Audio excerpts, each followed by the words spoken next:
termasuk kanak-kanak dan juga orang dewasa. Sekiranya kesehatan mental terjejas, cara berpikir, emosi, dan perlakuan seorang individu itu akan wujud satu keadaan yang dipanggil maladaptasi. Maladaptasi adalah kegagalan seseorang untuk menyesuaikan diri dengan satu keadaan yang baharu. Oleh itu, menjaga dan merawat serta melindungi kesihatan mental adalah aspek yang sangat penting yang mana boleh membantu perkembangan individu ke arah yang lebih baik di masa depan. Latar belakang kajian. Ketua pentadbir sekolah dalam kajian ini terdiri dari kalangan pengetua dan guru besar. Di daerah Kota Belud mempunyai 57 buah sekolah rendah dan 9 buah sekolah menengah. 66 buah sekolah ini terletak di bawah pentadbiran pejabat pendidikan daerah Kota Belud. Semasa berlakunya penularan pandemik COVID-19 pada 25 Januari 2020, manakala PKP pula diumum pada 17 Mac 2020, situasi ini sangat mengejutkan kita semua. Ianya sangat mencabar, tapi perlu dihadapi. Kesedaran dan pengetahuan tentang kesihatan mental sangat perlu diperluaskan kepada ketua organisasi dalam menghadapi situasi tersebut. Apabila berlakunya perubahan cara bekerja yang sangat drastik, pentadbir sekolah dan warga sekolah mengalami gangguan dari biasa kepada luar biasa, dari boleh bersemuka kepada masa yang lebih panjang berkurung di rumah. Tarikh 10 Oktober setiap tahun diisytihar sebagai Hari Kesihatan Mental Sedunia. Pada tahun ini, tema Hari Kesihatan Mental Sedunia adalah Kesihatan dan Kesejahteraan Mental Keutamaan Global. Tema ini membawa maksud kesihatan mental ini dijadikan keutamaan di peringkat dunia agar semua orang memahami isu kesihatan mental ini. Pada 10 September 2021, sempena Hari Pencegahan Bunuh Diri Sedunia, Menteri Kesihatan menyatakan bilangan manusia bunuh diri berlaku hampir setiap hari. Pada tahun ini, jumlah tersebut terus meningkat dan ianya amat membimbangkan. Sebagai ketua pentadbir di organisasi masing-masing, haruslah diberi pengetahuan berkaitan kesihatan mental agar dapat menyebarluaskan kepada orang bawaan mereka selain untuk keperluan sendiri.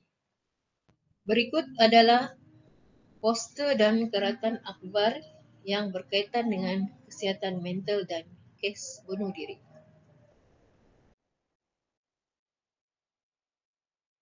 Literasi kajian. Abdul Rashid Abdul Aziz, 2020. Perasaan takut, risau, bimbang, dan stres adalah reaksi normal dalam manusia menghadapi ancaman. Dasar Kesihatan Mental 2012 mentakribkan kesihatan mental sebagai kemampuan individu, kelompok, dan persekitaran untuk berinteraksi antara satu sama lain bagi mempromosikan kesejahteraan subjektif secara optimum dan penggunaan keupayaan kognitif efektif dan perhubungan ke arah pencapaian matlamat individu dan kumpulan. Tuaibah alias Suaibah Abu Bakar 2020. Kesihatan mental bukan satu isu baru, namun sikap masyarakat yang sering mengambil mudah sesuatu perkara menyebabkan permasalahan ini semakin berlanjutan dari masa ke semasa. Teh Faradila Abdurrahman, 2020. Kesihatan mental merupakan antara aspek yang perlu diberi perhatian kerana terdapat pelbagai cabaran yang perlu dihadapi oleh setiap individu dalam usaha untuk mengekalkan tahap kesihatan mental yang cemerlang. Objektif kajian. Yang pertama, mengenal pasti tahap kepekaan tentang kesihatan mental dalam kalangan ketua pentadbir sekolah di daerah Kota Belud. Kedua, mengenal pasti tindakan atau bantuan yang sesuai di aplikasi semasa menangani isu kesihatan mental.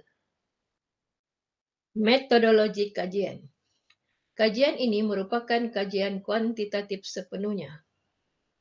Terbahagi kepada 4 kategori, iaitu yang pertama reka bentuk, kedua persampelan, ketiga instrumen, dan yang keempat soal selidik. Dapatan kajian.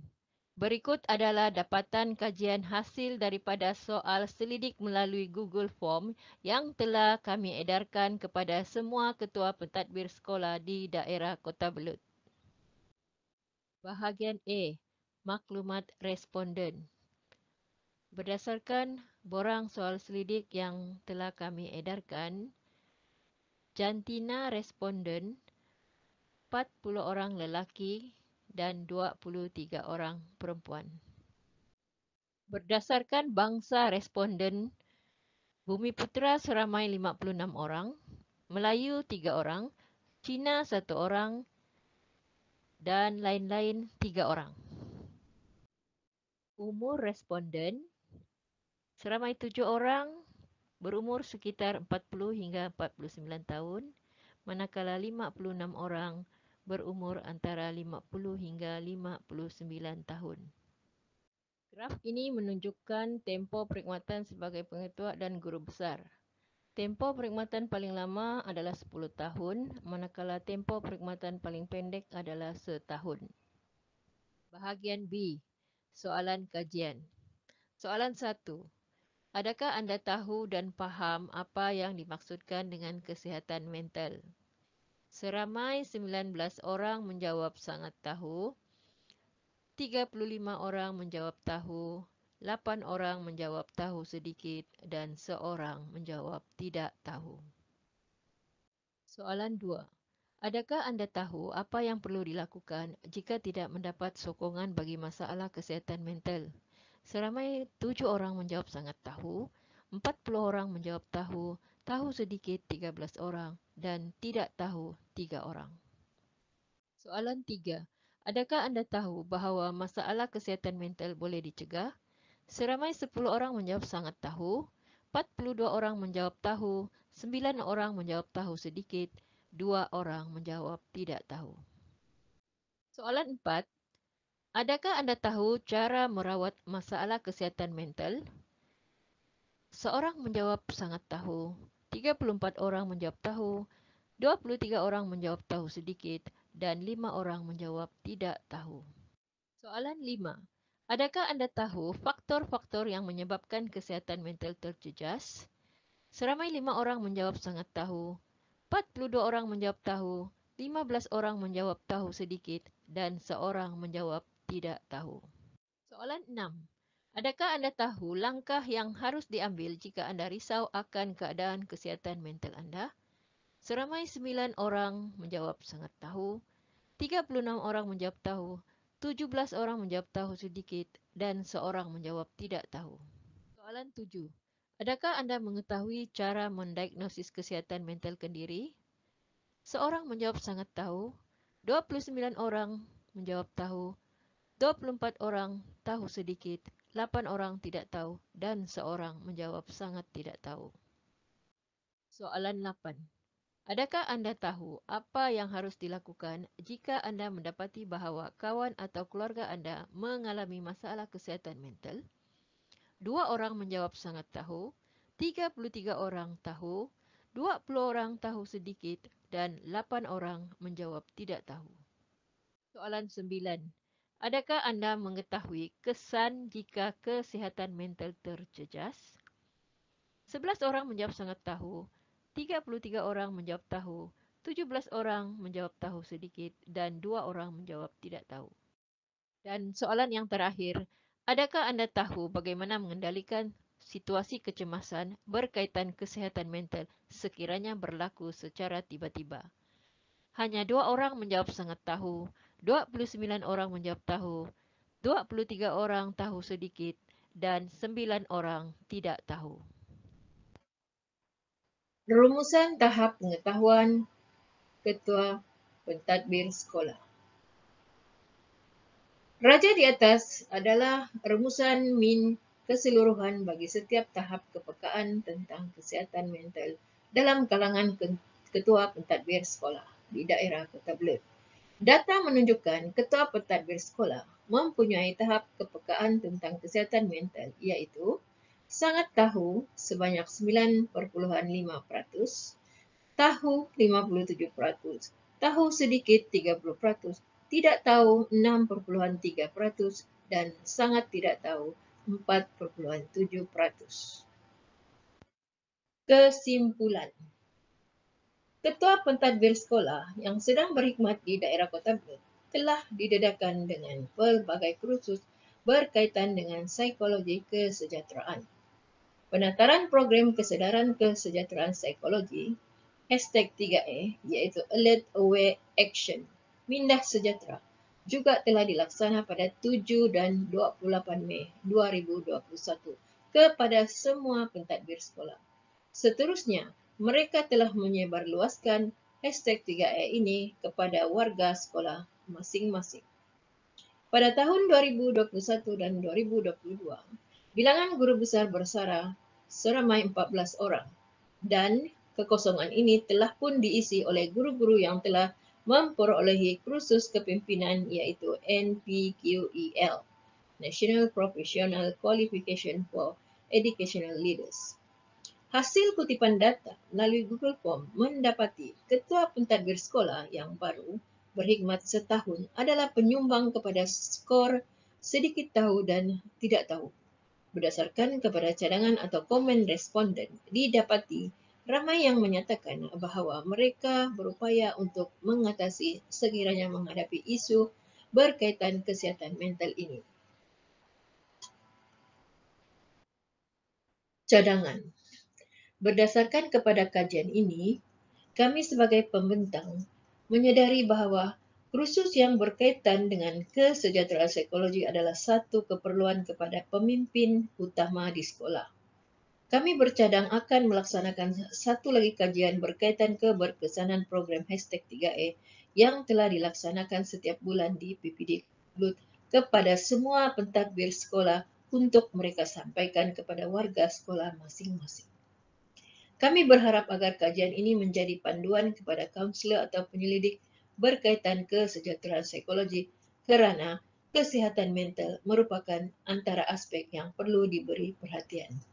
Terdapat pelbagai cabaran yang perlu dihadapi oleh setiap individu dalam usaha untuk mengekalkan tahap kesihatan mental yang cemerlang. Sebagai penghargaan, di kesempatan ini kami ingin mengucapkan jutaan terima kasih yang tidak terhingga kepada semua pengetua dan guru besar yang telah berperanan sebagai ketua pentadbir di sekolah masing-masing kerana telah memberi kerjasama yang baik sepanjang kajian ini dilaksanakan. Sekalung ucapan terima kasih juga kepada Encik Muhammad Fazli bin Abdul Rozan sebagai Pegawai Pendidikan Daerah Kota Belud dan semua warga di PPD Kota Belud kerana memberi sokongan yang padu sepanjang kajian ini dilaksanakan.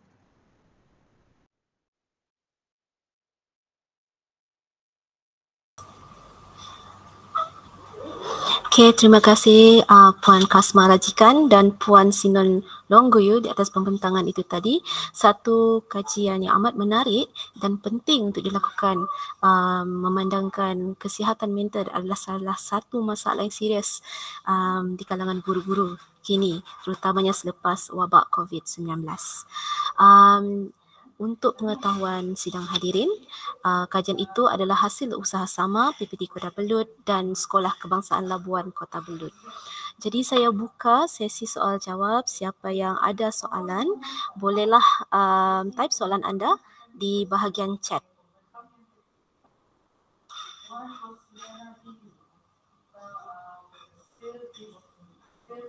Saya ulangi, saya buka ruangan soalan.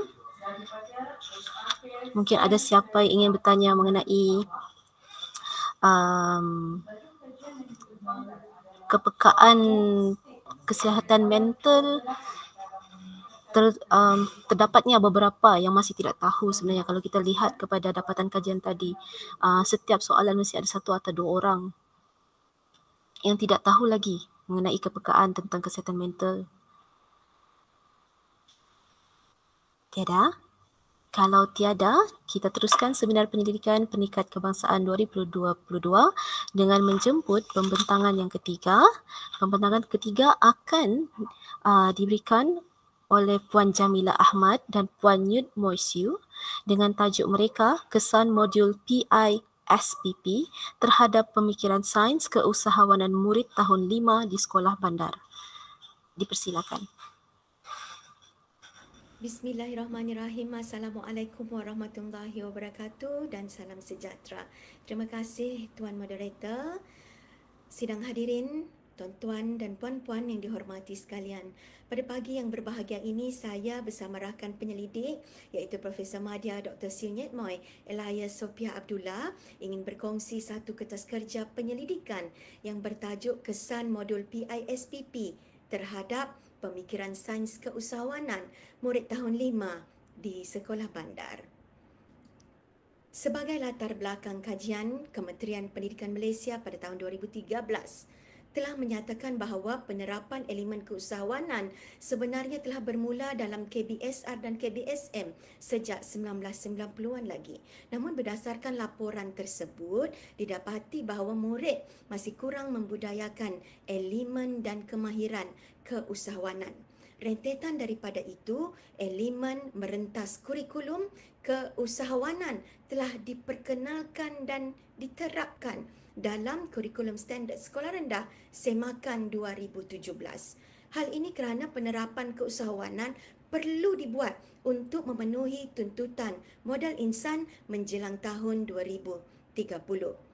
Untuk makluman tuan-tuan dan puan-puan hadirin yang dihormati sekalian, pemikiran sains keusahawanan ini adalah sebenarnya merujuk kepada kemahiran berfikir reka bentuk yang berlandaskan sains dan orientasi keusahawanan. Definisi ini telah dikeluarkan oleh Profesor Dr. Nur Aisyah Buang pada tahun 2009. Apabila kita berbicara tentang konsep pemikiran sains keusahawanan, ia adalah satu bentuk kemahiran yang dapat menggalakkan murid untuk menghasilkan prototipe ataupun ciptaan sesuatu produk. Dan dalam proses penciptaan ini terdapat 5 konstruk pemikiran sains keusahawanan yang perlu dikuasai, iaitu pemerhatian, idea baharu, inovasi, kreativiti dan nilai. Seterusnya kita lihat kepada pernyataan masalah yang mendasari kajian ini. Untuk makluman tuan-tuan dan puan-puan, pemikiran sains keusahawanan sebenarnya bermula daripada kemahiran mencipta. Namun berdasarkan laporan pencapaian pentaksiran bilik darjah oleh PPD Tawau pada tahun 2019, didapati bahawa murid tahun 6 yang memperoleh TP6 iaitu tahap kemahiran mencipta adalah masih pada tahap yang agak rendah, iaitu pada 4.41%. Jadi ini membawa konotasi bahawa perlu penerapan pemikiran sains keusahawanan dalam kalangan murid. Seperti yang telah diterangkan tadi, IMK keusahawanan telah mula pun diperkenalkan dalam KSSR Semakan 2017. Tidak cukup dengan itu, didapati juga bahawa 44% murid Malaysia yang mengambil bidang STEM berkurangan berbanding 49% pada tahun 2012. Laporan ini telah diberikan oleh Bahagian Perancangan dan Penyelidikan Dasar Pendidikan pada tahun 2019. Oleh itu perlu pengaplikasian penggunaan modul pemikiran sains keusahawanan bagi meningkatkan kemahiran penciptaan murid melalui pendidikan STEM kawanan ini. Untuk makluman semua, dalam pelaksanaan kajian ini, saya sendiri telah membangunkan satu modul pembelajaran STEM yang dinamakan sebagai modul PISPP, iaitu modul yang berteraskan pendidikan isu sosio-saintifik berbantukan peta pemikiran roda dalam meningkatkan pemikiran sains keusahawanan dan sifat ingin tahu terhadap STEM. Namun dalam konteks pembentangan pada pagi ini, saya hanya memfokuskan kepada konteks pemikiran sains keusahawanan sahaja, dan buku ini telah pun diterbitkan melalui platform Google Books secara maya oleh penerbit Universiti Malaysia Sabah. Apa yang dinamakan sebagai model pendekatan isu sosio-saintifik? Untuk makluman semua, model pendekatan isu sosio-saintifik yang diperkenalkan oleh Sadler 2017 ini adalah terdiri daripada 3 fasa. yang saling berhubung antara satu sama lain. Dan selalunya model pendidikan isu sosial saintifik ini adalah sangat popular dan banyak digunakan, cenderung digunakan dalam pembelajaran dan pendidikan sains di sekolah rendah dan sekolah menengah. Baiklah, fasa 1 dimulakan dengan menemui fokus isu. Dalam fasa ini, murid ataupun pelajar akan diperkenalkan dengan isu-isu sosio-saintifik, iaitu isu-isu kemasyarakatan yang mempunyai hubungan dengan idea sains. Kemudian dalam fasa kedua, murid-murid akan dilihat penglibatannya dalam memahami dan mengamalkan sains yang menitik beratkan isu sosio-saintifik, dan mereka juga diminta untuk menakul komponen masyarakat dalam isu sosio-saintifik, yang mana akhirnya mereka diminta untuk mensintesis idea dan amalan. Modul ini, model pendekatan isu sosio-saintifik ini akan dilihat implikasinya terhadap objektif pembelajaran yang disasarkan sepanjang kajian ini dijalankan seperti yang termaktub dalam modul pembelajaran yang telah dihasilkan. Tuan-tuan dan puan-puan, selain daripada model pendekatan isu sosial-saintifik, modul ini juga menggunakan dan berbantukan peta pemikiran roda. Seperti yang kita maklum, anak-anak murid di tahun 5 adalah fasa yang masih memerlukan objek maujud dan konkret dalam pembelajaran. Sejajar dengan konsep itu, kajian ini menggunakan peta pemikiran roda yang mempunyai lingkaran-lingkaran di dalamnya bagi membolehkan murid mengisi maklumat dan idea sumbang saran dalam kumpulan terus ke dalam peta pemikiran roda. Jadi dengan cara ini, idea-idea yang mereka hasilkan itu adalah tercatat dan dapat dikumpulkan dengan secara organisasi, teratur dan lebih sistematik.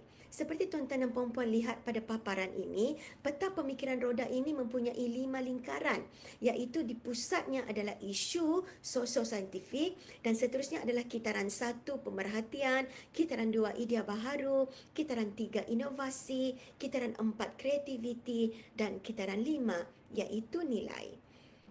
Seterusnya kita lihat kepada model pembelajaran pemikiran sains keusahawanan.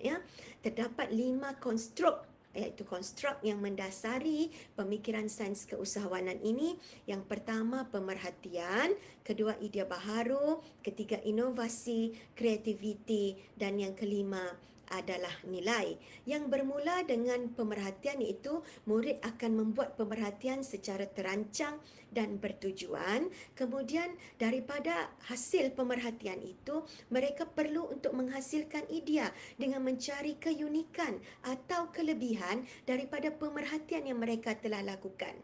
Selepas mereka nyatakan keunikan, menyatakan kelebihan, murid perlu memilih beberapa idea yang boleh diubah suai atau ditambah baik untuk melakukan inovasi terhadap idea sedia ada. Kemudian idea-idea itu dinilai, mengapa idea-idea itu dipilih untuk ditambah baik.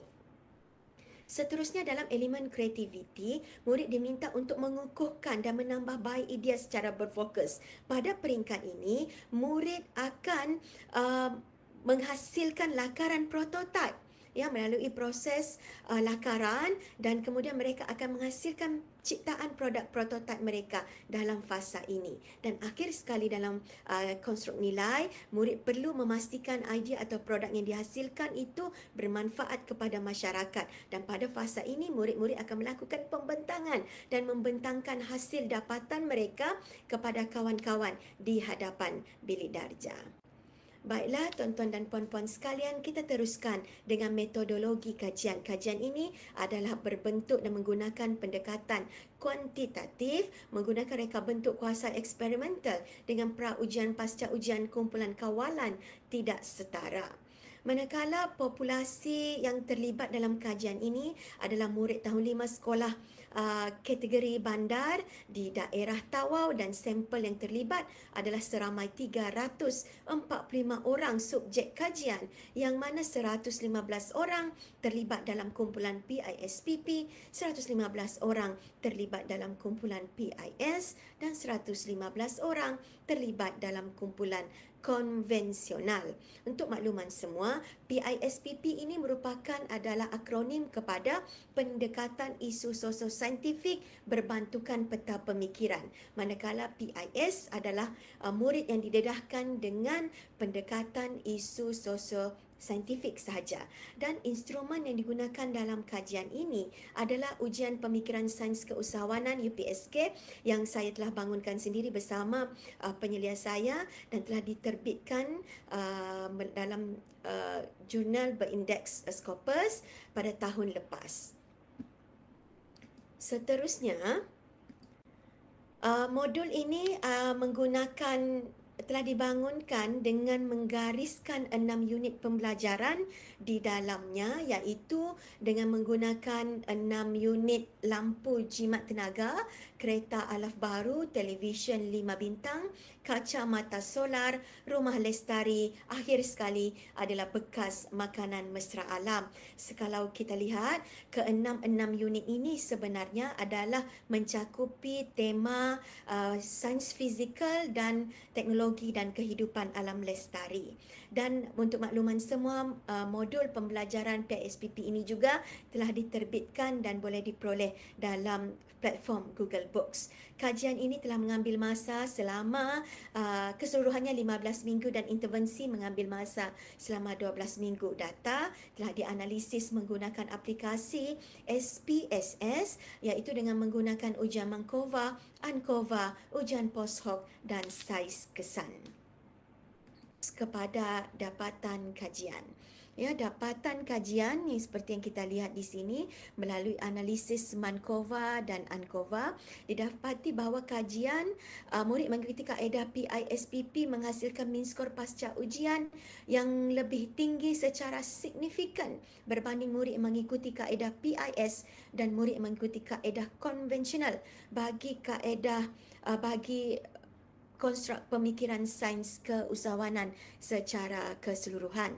Dan melalui analisis post hoc dan saiz kesan, seperti yang dinyatakan pada slide paparan ini, didapati bahawa apabila dibandingkan kesan PISPP dan kesan PIS, kesan yang diperoleh adalah besar, menunjukkan bahawa modul PISPP ini memberikan kesan yang signifikan yang besar kepada murid-murid subjek kajian yang terlibat.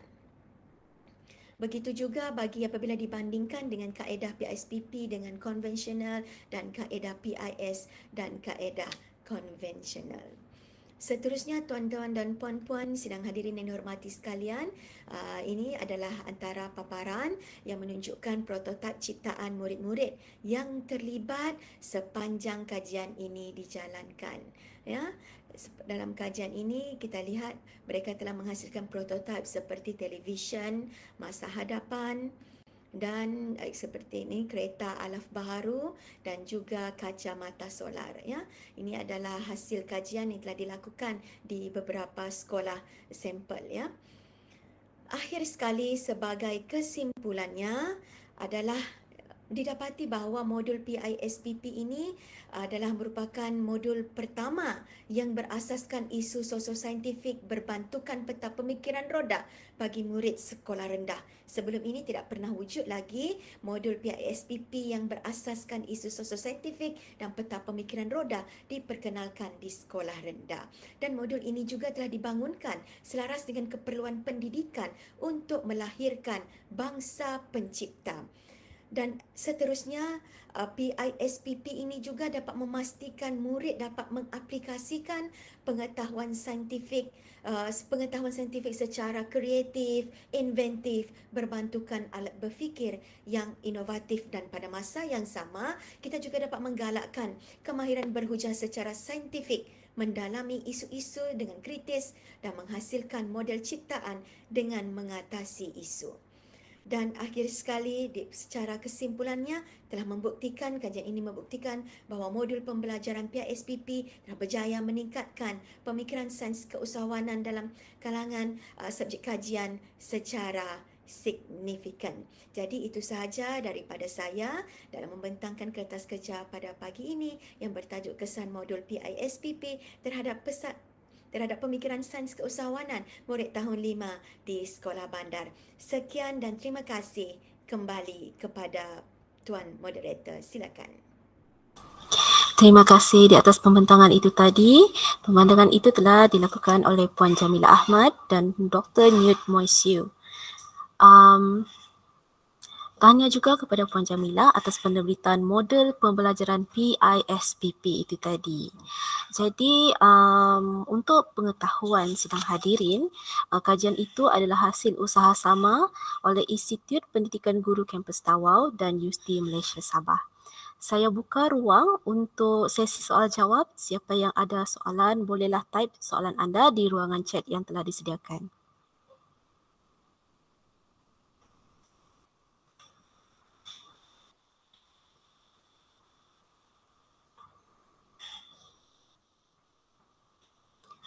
Mungkin ada yang mahu tanya mengenai modul pembelajaran PISPP itu sendiri. Kita ada orangnya di sini untuk menerangkan dengan lebih lanjut.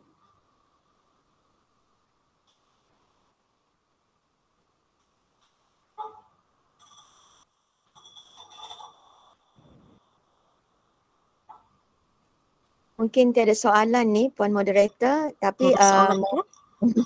jadi terima kasih saya ucapkan kepada yang sudi mengikuti pembentangan pada pagi ini. Kalau ada apa-apa boleh saja email lah. Kemudian ada apa-apa soalan berkaitan tentang modul PISPP ini. Terima kasih Cikgu Mazna. Terima kasih Puan Jamila Ahmad. Jadi kita teruskan seminar penyelidikan pendidikan peringkat kebangsaan 2022 dengan menjemput pembentang seterusnya Encik Azuri bin Bu Sulaiman dengan tajuk pembentangan beliau Improving Unparalleled Thesis Statement in MUET Essays Through 4 MCPE Strategy Among Form 6 Students. Dengan segala hormatnya dipersilakan.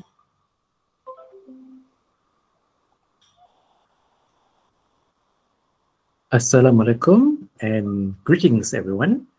I'm Azuri Bu Sulaiman from SMA Husseins, Kota Kinabalu, Sabah. And today I would like to share with you my action research entitled Improving Unparalleled ACTC Statement in MUET Essays Through the Use of the 4 MCPE Strategy Among Form 6 Students. So now let me share with you my introduction and reflection. So when I checked my students' MUET diagnostic test essays, I discovered that there were students who did not write a thesis statement. Apart from that, there were also students who actually wrote thesis statements, however, they were not parallel. This is my research focus and research objective. So the main issue that I wish to resolve in this study is the issue concerning students writing unparalleled thesis statement in essays.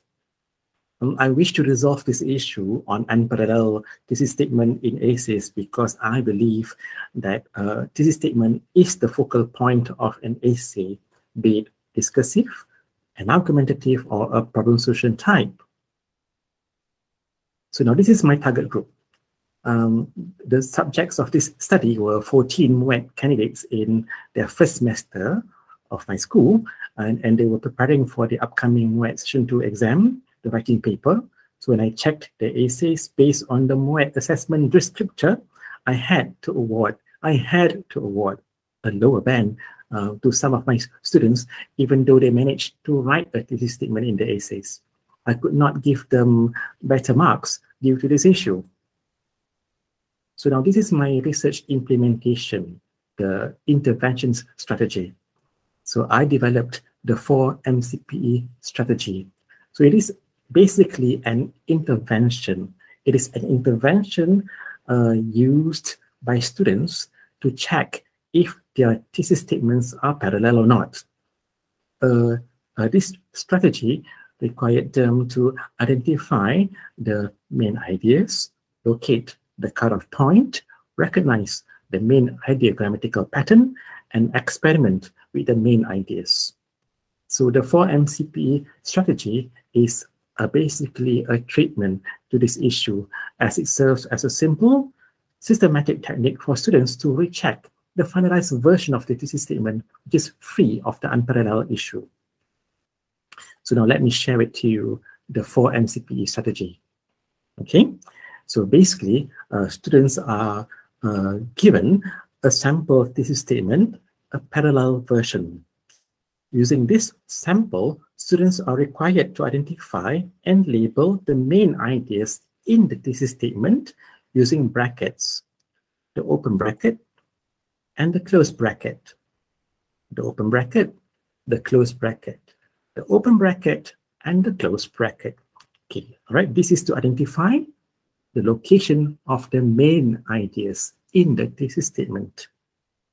Okay, moving on to the next step. Okay, students are required to identify and label the location of the cutoff point. The location of the cutoff point. Yeah, the specific location in the thesis statement which separates the subject and the predicate of the sentence. The cutoff point is done by using the strike symbol. Okay, now moving on to the third step. The third step requires students to analyze the pattern of the listed specific main idea phrases in the thesis statement. So the possible patterns are the word class pattern, the verb pattern, or the subject-verb agreement pattern. Okay? For example, like this. Let's take a look at the main ideas. What are they? They're all adjectives. Okay? All right, the fourth and final step of the 4MCPE strategy requires students to experiment with the thesis statement by matching the subject with every single specific main ideas in the predicate section to check on the flow, correctness, and accuracy of the grammatical aspect. So a thesis statement is considered parallel when all of the specific main ideas in the predicate section grammatically match with the subject section. Otherwise, the thesis statement is not parallel. Thus, students had to continuously make adjustments and corrections until all of the specific main ideas are listed are considered similar or in the same category, parallel. For example, like this. Okay, and this is the main idea, the first main idea. It's parallel. Okay, now let me share with you the research implementation, the purpose and innovation implementation. So what is this? Okay, so to conduct the 4MCPE strategy, we also need to have the 4MCPE thesis statement template. So this is the 4MCPE thesis statement template. Okay, all right. It is basically a simple manual guide printed on a piece of foolscap A4 paper. It contains blank thesis statement tables for argumentative, discursive, and problem solution essays. So this is the 4MCPE thesis statement template. All right, so now what about this? Okay, this is the 4MCPE strategy template. Okay, the 4MCPE strategy template. It is used to teach students the step-by-step guide on how to use the 4MCPE strategy. Okay. All right. So now, this is my data collection and analysis. So I collected my data for my research through observation of my students' test results and collection of students' interview feedback. So a pretest was conducted to gather information regarding my students' understanding of the structure and the essential parts of an academic essay. Students' responses were observed and recorded. At the end of the treatment application stage, a post-test was conducted to gather information regarding my students' understanding of the structure and the essential parts of an academic essay, as well as to see if there was improvement in the writing of the thesis statement. After that, I collected feedback from my students by interviewing them about their experience using the 4MCP strategy in essay writing. So now let me share with you my students' feedback. So according to my students, the strategy helps to check if to see the thesis statement is parallel or not. It results in a clear presentation of ideas and elaborations. According to my students, the strategy can be used not just in MUET, but also for doing other STPM coursework. According to my students, it is a reliable guidance for them to create a solid thesis statement with minimal error. It is also a good strategy to use when writing essay, allowing them, the writers, to think logically, checking whether the points listed are parallel, whether an essay is off topic, and whether the sentence is grammatically correct. Okay, so let me share with you the data interpretation. Yeah. So all in all, the 4MCPE strategy is an effective tool in teaching and learning how to write a parallel thesis statement. Okay, my conclusion is, for my next research, I would like to suggest that the duration of the research is extended, to a maximum of 4 weeks. This is to give more time for enforcement practice to cater to the needs of the less proficient learners. For future research, I would like to carry out similar research with another group of semester 1 from 6 students. By doing so, I will be able to compare the data and have a better understanding of the factors influencing the results of my research. All in all, I believe there is a need for further research on this issue, as this would give me a better understanding on how to improve the 4MCPE strategy and further discover other areas for improvement. It is hoped that this research would benefit other teachers in future and contribute to the enhancement in the teaching of essay writing in MUET lessons. With that, I've come to the end of my presentation. Thank you for your time and attention. Assalamualaikum. Waalaikumsalam. Thank you very much, Mr. Azuri. That was an interesting research, which is close to my heart actually. And I did find it challenging to teach. Thesis statement to my kids, especially low proficiency students. We know the struggle, right, Cikgu Azuri? Right. So for ladies and gentlemen, for your information, Mr. Azuri is from All Saints Secondary School. Now I open the floor for questions. Siapa ada soalan, boleh type soalan anda di ruangan chat yang disediakan.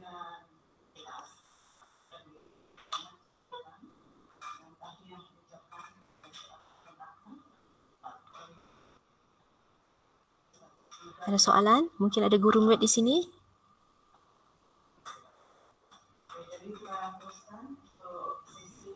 Tidak soalan. I don't think there's any question, Mr. Azuri. But I will surely use this strategy should I teach Form 6 again. Thank you very much. It was an interesting research. Thank you so much. Okay, moving on. Mari kita bergerak ke pembentangan yang terakhir. Pembentangan yang terakhir ini adalah daripada Encik Aman Shah Syed Ali, Encik Zamri Mahmud dan Encik Muhammad Azlan. Miss, dengan tajuk tahap kebolehgunaan modul mengarang atas K dalam kalangan murid etnik Bajau di daerah Sempurna Sabah. Dengan ini, dipersilakan. Assalamualaikum warahmatullahi taala wabarakatuh dan salam sejahtera. Saya Aman Shah bin Syed Ali dari IPG Kampus Tawau Sabah akan membentangkan satu kajian yang bertajuk tahap kebolehgunaan modul mengarang atas K dalam kalangan murid etnik Bajau di daerah Sempurna Sabah. Banyak isu yang diperkatakan apabila membicarakan tentang pembelajaran bahasa Melayu sebagai bahasa kedua kepada murid bukan penutur natif. Antara isu yang paling jelas adalah isu tahap pencapaian bahasa Melayu di sekolah. Pencapaian mata pelajaran bahasa Melayu di setengah sekolah adalah tidak memuaskan. terutamanya di sekolah yang mempunyai majoriti murid ialah murid bukan penutur natif bahasa Melayu, termasuklah juga etnik Bajau. Bagi meminimumkan masalah yang dihadapi oleh murid bukan penutur natif dalam penulisan karangan, khususnya murid etnik Bajau, satu modul penulisan karangan direka bentuk dan dibangunkan khusus untuk murid bukan penutur natif. Modul ini dikenali sebagai modul mengarang atas K. Modul ini dibangunkan dengan mengambil kira pandangan daripada pelbagai pihak yang terlibat dalam proses pengajaran dan pembelajaran karangan murid bukan penutur natif. Objektif kajian. Objektif kajian ini adalah yang pertama, mengenal pasti tahap kebolehgunaan modul mengarang atas K dalam karangan murid etnik Bajau. Objektif yang kedua adalah mengenal pasti perbezaan tahap kebolehgunaan modul mengarang atas K dalam kalangan murid etnik Bajau mengikut lokasi sekolah. Hipotesis kajian. Dalam kajian ini, hipotesis nol digunakan untuk meramal kebarangkalian tidak terdapat perbezaan tahap kebolehgunaan dalam kalangan responden, yakni murid etnik Bajau, di sekolah-sekolah yang menjadi lokasi kajian. HO yang dikaji wakili pemboleh ubah satu kebolehgunaan modul dari aspek kebergunaan, kepuasan serta modal guna. Hipotesis kajian ini ialah tidak terdapat perbezaan yang signifikan tahap kebolehgunaan modul dari aspek kebergunaan, kepuasan, mudah guna dalam kalangan murid etnik Bajau mengikut sekolah. Metodologi. Pendekatan kajian yang digunakan dalam kajian ini ialah pendekatan kuantitatif. Lokasi kajian ini telah dijalankan di 7 buah sekolah rendah yang terletak di daerah Semporna. Ketujuh-tujuh buah sekolah ini mempunyai murid etnik Bajau. Pensampelan bertujuan atau pemilihan sampel kajian adalah mengikut kriteria yang telah ditetapkan lebih awal, iaitu mestilah murid tahun 5 dan murid daripada kalangan etnik Bajau. Seramai 216 orang murid telah dipilih sebagai responden kajian. Instrumen. Borang soal selidik yang diadaptasi daripada soal selidik kebudayaan UIS KUN 2014 dan menggunakan skala Likert 5 mata. Analisis dasar bagi dapatan analisis tahap kajian kebolehgunaan modul, data dianalisis secara deskriptif iaitu menggunakan nilai min, manakala bagi data perbezaan tahap kebolehgunaan modul mengikut sekolah dianalisis secara inferensi menggunakan analisis ujian ANOVA Sahala. Dapatan kajian, tahap kebolehgunaan modul murid etnik Bajau. Ringkasnya, berdasarkan data yang diperolehi dapat dirumuskan bahawa modul ini adalah menepati kriteria dan standard sesebuah produk yang berkualiti seperti yang dicadangkan oleh KUN 2014. Maklum balas daripada penilaian dilaksanakan oleh murid etnik Bajau menunjukkan nilai min bagi ketiga-tiga aspek tersebut adalah berada pada tahap yang tinggi, iaitu nilai min bagi konstruk ataupun aspek kebergunaan modul adalah pada 3.88, iaitu berada pada tahap tinggi. Aspek kepuasan 4.40 pada juga berada pada tahap tinggi dan aspek mudah guna berada pada nilai 4.09 iaitu juga berada pada tahap tinggi. Oleh itu, modul mengarang atas K adalah sesuai digunakan dan perlu digunakan untuk membantu murid etnik Bajau dalam penulisan karangan bahasa Melayu. Bagi dapatan kajian tahap perbezaan kebolehgunaan modul dalam karangan murid etnik Bajau mengikut lokasi sekolah menunjukkan bahawa keputusan ujian ANOVA Sahala iaitu HO1 tidak terdapat perbezaan yang signifikan tahap kebolehgunaan modul dalam kalangan murid etnik Bajau mengikut sekolah adalah berjaya ditolak, iaitu nilai signifikan adalah kurang daripada 0.05. Keputusan ujian ANOVA lanjutan juga mendapati wujud perbezaan tahap penerimaan kebolehgunaan modul murid etnik Bajau di setiap sekolah yang berbeza. Walaupun perbezaan nilai min tidak begitu besar, namun perbezaan tahap kebolehgunaan tetap wujud antara 4 buah sekolah berbanding hanya 3 buah sekolah yang menunjukkan tidak wujud perbezaan nilai min antara ketiga-tiga buah sekolah tersebut dengan sekolah-sekolah yang lain. Kesimpulannya, secara keseluruhan, pengkaji mendapati bahawa modul mengarang atas K merupakan sebuah modul berpotensi besar untuk menjadi bahan bantu belajar bukan sahaja kepada murid etnik Bajau tetapi juga kepada murid daripada etnik yang lain. Kajian pembangunan modul mengarang atas K ini telah memberi sumbangan yang besar terhadap PDP penulisan karangan di sekolah rendah, khususnya menjadi bahan sokongan alternatif yang berkualiti dan sesuai dengan keupayaan bahasa murid bukan penutur natif.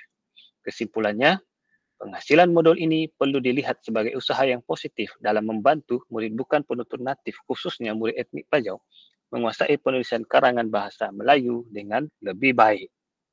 Sekian, terima kasih. Terima kasih di atas pembentangan itu tadi. Untuk makluman semua, pembentangan itu ada kajian yang dilakukan adalah hasil usaha sama oleh IPG Kampus Tawau, Fakulti Pendidikan UKM dan Fakulti Sains Sosial dan Kemanusiaan UKM.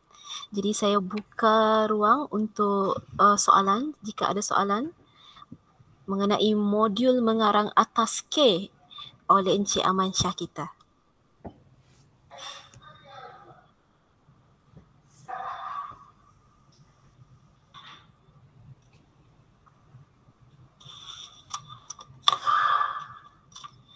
Tiada soalan?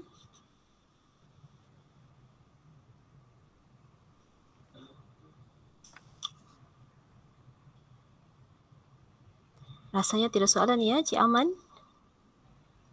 Okey, tak apa. Okey, dengan itu maka berakhirlah sesi pembentangan Semidan Pendidikan Peringkat Kebangsaan 2022 oleh para peserta. Tahniah kepada para pembentang pada hari ini. Majlis kita akan berhenti rehat dan akan bersambung semula pada pukul 2 petang untuk majlis penutupan. Sebelum itu saya ingin minta maaf jika ada salah silap saya sepanjang mengendali sesi kita pada pagi ini. Jadi Puan Jamila, kita ada sesi fotografi ya?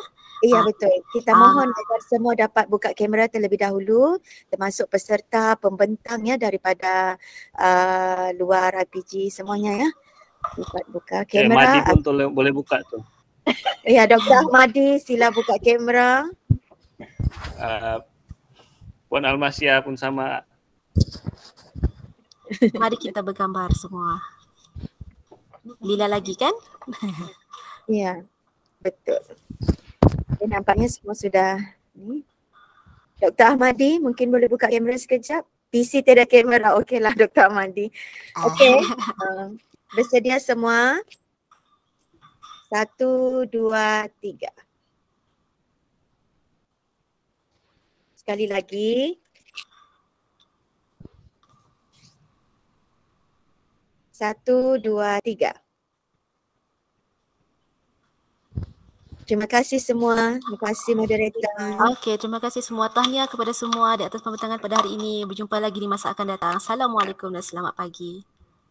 Waalaikumsalam. Terima kasih. Terima kasih Puan.